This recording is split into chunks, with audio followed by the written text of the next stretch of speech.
Olá família, vamos para mais um evangelho. Sexto capítulo, o Cristo Consolador. O jugo leve, Consolador prometido, instruções dos Espíritos, advento do Espírito da Verdade.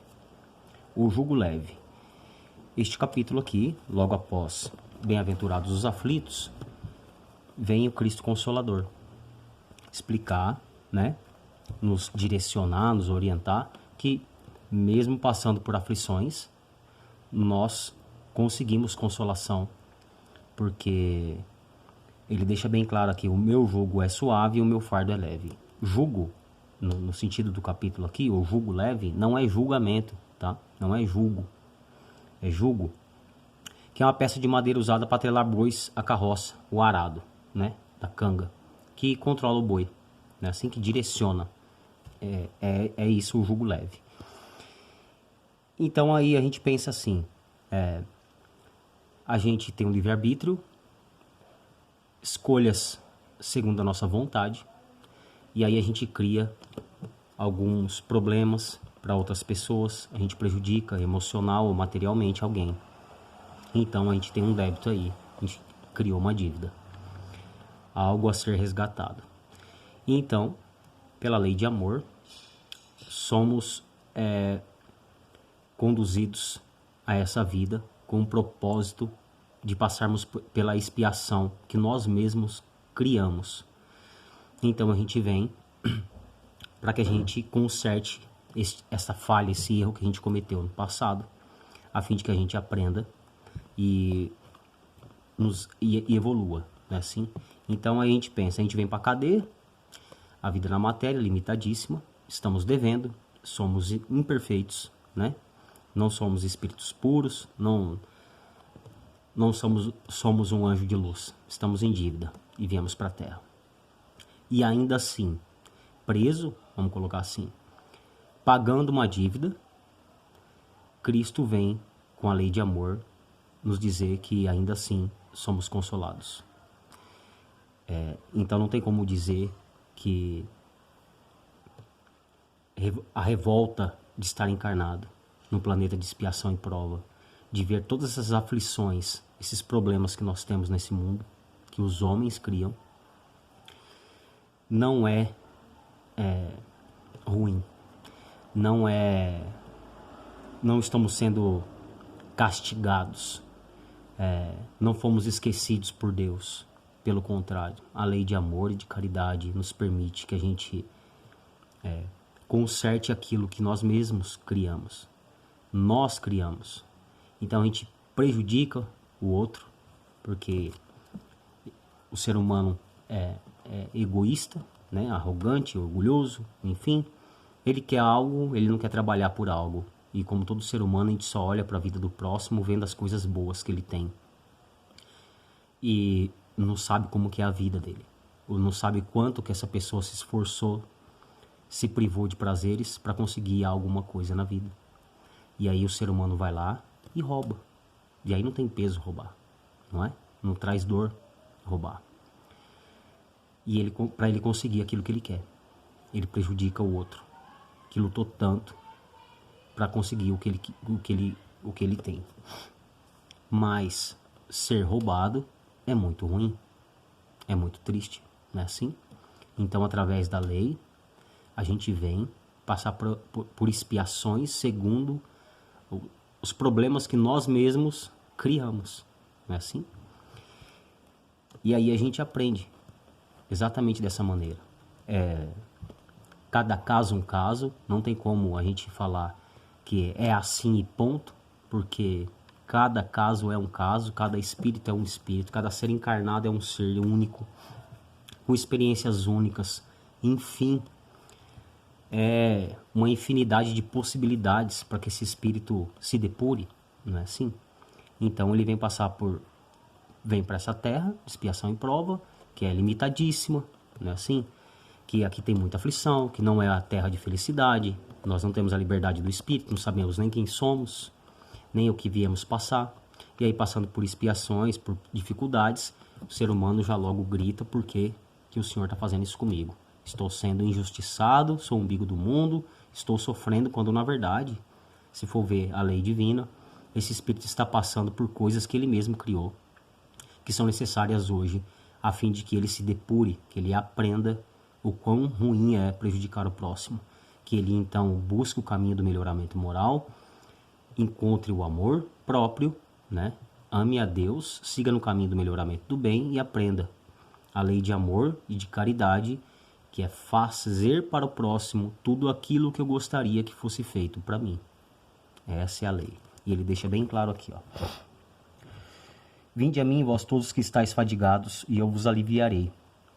Jesus, entretanto, impõe uma condição para a sua assistência e para a felicidade que promete aos aflitos. Essa condição é a própria lei que ele ensina.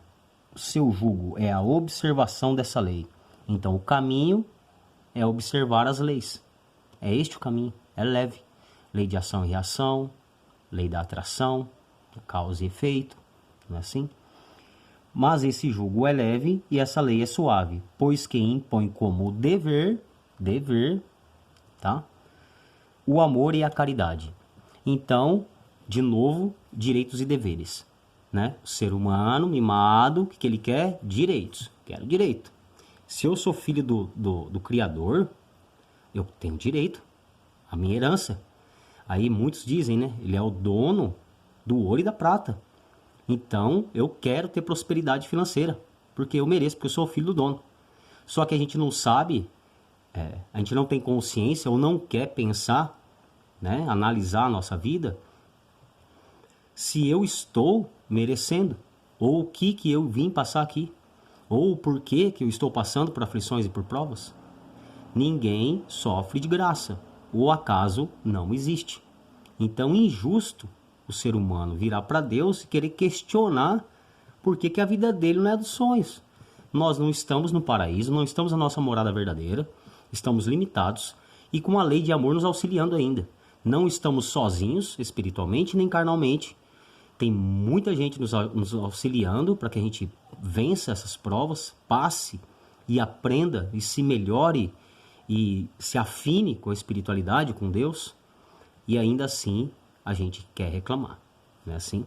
Criando novas dívidas. A gente não paga. Quando a gente passa por algo, por uma situação difícil, que nos faz pensar, né? Que é para nos fazer analisar, para que a gente reflita sobre nossas escolhas, sobre nossas ações, a gente passa reclamando, não aprendeu a aula, ela vai voltar para a gente. E talvez de maneiras piores, a fim de que a gente leve o chacoalhão da vida e aprenda que o melhor caminho é o caminho do amor.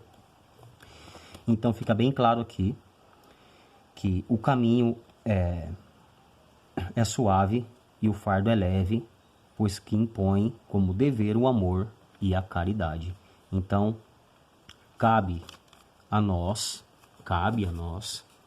sermos humildes suficientes para entender que sim, eu sou uma centelha divina, filho do Criador. Então eu também sou um co-criador. Eu crio tudo que eu posso imaginar para a minha vida.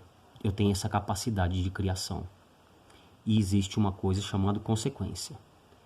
Todas as coisas que eu produzi, para mim ou para o meu próximo, meu semelhante, boas ou ruins, eu serei responsável pelas reações. Então se eu crio algo bom, esse algo bom auxilia meu próximo. E essa bondade que eu plantei, ela vai ser colhida por mim. É um direito meu. É obrigatória a colheita. Não é assim? A sementeira é livre e a colheita é obrigatória. Então ela é assim. Agora, se eu prejudicar meu próximo, se eu me prejudicar, eu vou estar plantando algo que cedo ou tarde ele vai voltar para mim. Porque eu vou ter que colher. Eu criei essa situação, então assim eu vou colher. A causa e efeito mais rápida que existe no universo, que eu tenho conhecimento, limitadíssimo, mas que eu tenho conhecimento, que é a mais fácil de a gente encarar, é o suicídio. É a mais rápida. O ser humano acha que vai findando a vida dele aqui, então acabou o seu sofrimento. Ele comete o suicídio, 1 segundo, ele está vendo o que ele mesmo fez diante do sofrimento que ele causou.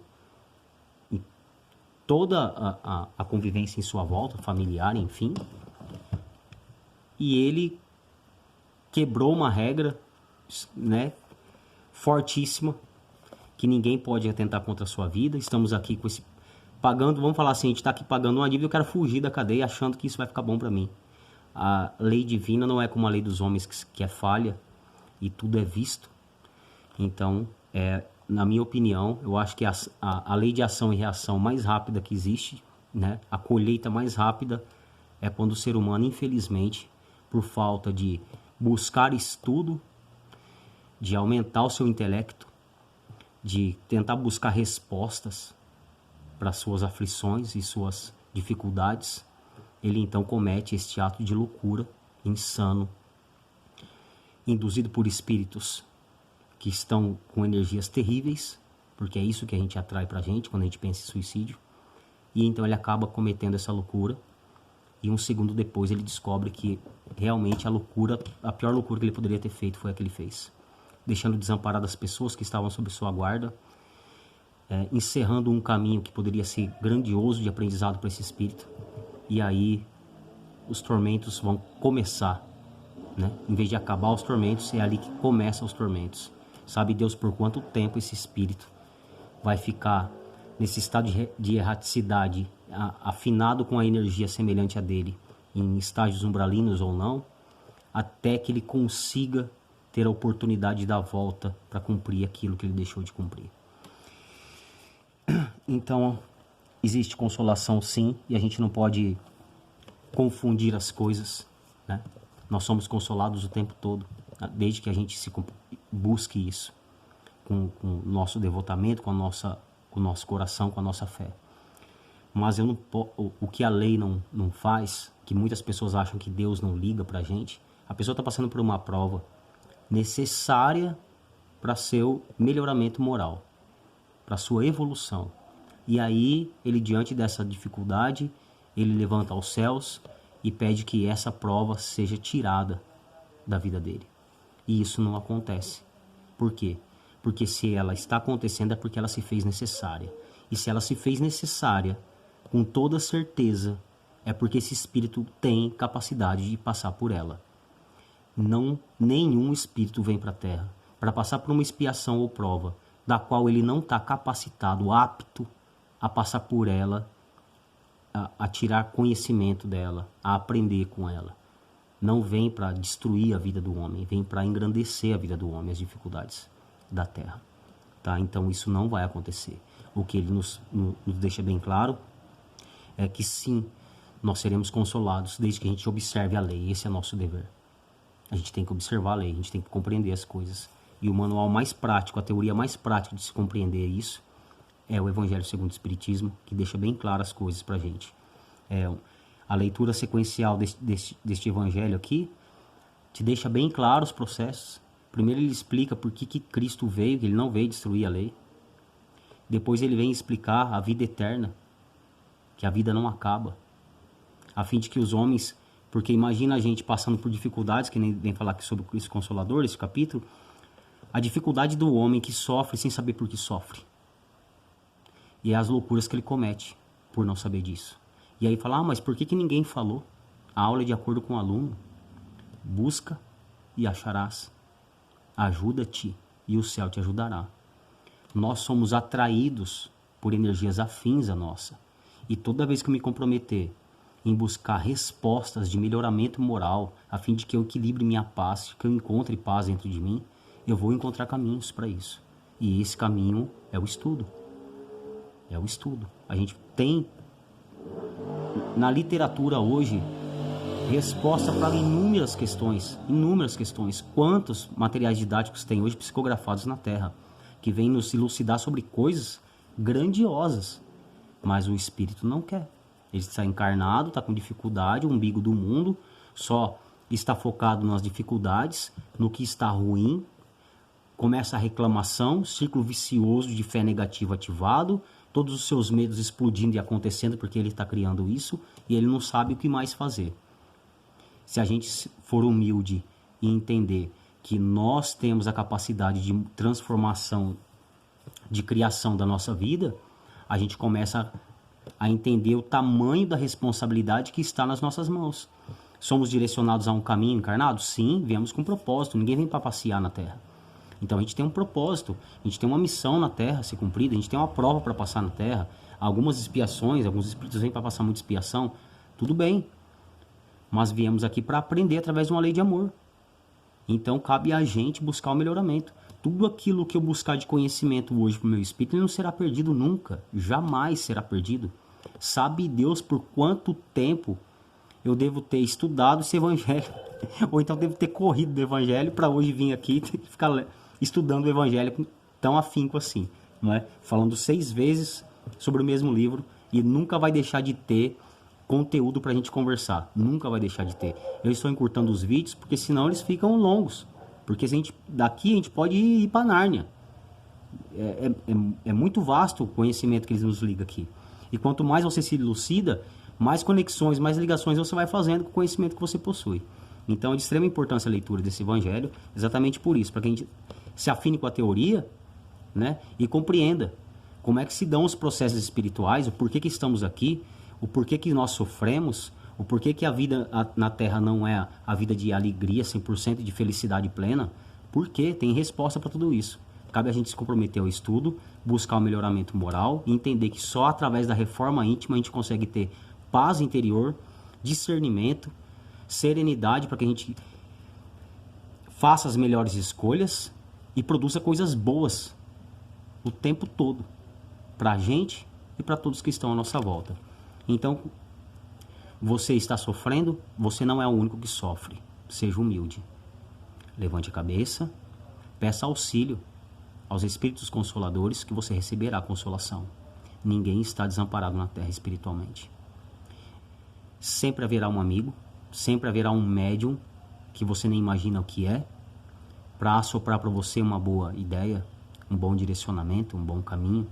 E essa é a lei de amor na prática. Somos auxiliados às vezes por pessoas que a gente nem conhece. Ela nos fala uma frase e aquilo nos faz uma ligação, fala, meu Deus, é isso que eu precisava entender. Então cabe a gente ter fé, foco no bem, se afinar com a espiritualidade, vibrando pensamentos bons, vigiando antes de orar, a fim de que a gente não cause problemas desnecessários na Terra. E as coisas já não são fáceis, né? Vamos falar assim, já não são fáceis. E aí a gente tende a piorar essas coisas. Por vaidade, por egoísmo, por orgulho, né? Porque a gente é muito mimado demais. Não é fácil para você, não é fácil para mim, não é fácil para ninguém. Estamos encarnados, mas com um propósito maravilhoso. E essa vida pode ser grandiosa. Pode ser grandiosa. Tem coisas maravilhosas acontecendo aqui. E oportunidades maravilhosas estão diante de nós o tempo todo. Cabe a gente decidir de uma vez por todas melhorar as nossas escolhas, a fim de que a gente produza colheitas melhores. E parar de ficar reclamando, atraindo coisas ruins, e não sair desse círculo vicioso, e as coisas vão piorar até um certo ponto que você não vai dar conta. E você vai ter que entender que você que cria. Não existe nenhum demônio que está atentando contra a sua vida, porque você não é a estrela do mundo encarnada. Não é assim? Não é só você que sofre. Então, indiferente da crença, indiferente do dogma que você segue, a responsabilidade das escolhas da sua vida, das coisas que você cria para a sua vida, está nas suas mãos. E aí quem decide o caminho a ser seguido somos nós. Não adianta. Meu guia, o limite dele é 50%, é me orientar, me prescrever o tratamento, o que eu devo fazer para encontrar melhora. Aí cabe a mim colocar em prática a minha parte, meu 50%. Ajuda-te e o céu te ajudará. Sempre assim. Muitíssimo obrigado pela oportunidade de estudo. Que Deus abençoe a todos e até a próxima aula.